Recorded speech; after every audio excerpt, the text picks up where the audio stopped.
фарз кардем ки духтару писар онҳо ҳар рӯз ба ҳамдигар садҳо паёмак мефиристанд. Телефонашро пайваста омода нигоҳ медорад, то ин ки паёмакро аз даст надиҳад. Тамоми шаб дар назди телефон ва вақте ки паёмак меояд, чунон хушҳол мешавад ки гӯё осмонҳо барояш кушода шудаанд. Бояд фавран бубинам ки ӯ чӣ ҷавоб дод ба паёми ман. Зеро он ки дӯсташ медорӣ ва барояш вақт меёбӣ.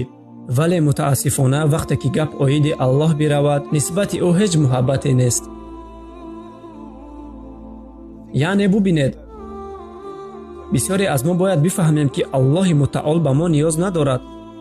аз ин рӯ чунин гумон накунед ки намози ман, садақаи ман ба Аллоҳ лозим аст. Аллоҳ бениёз аст. ӯ ниёз надорад ба ҳеҷ кас ва ба ҳеҷ чиз. ба Аллоҳ лозим нест пулҳои мо, лозим нест намози мо, вале аз раҳмату меҳрубонии худ Аллоҳи мутаол ба мо иҷоза додааст ки дар як рӯз бо ӯ 5 маротиба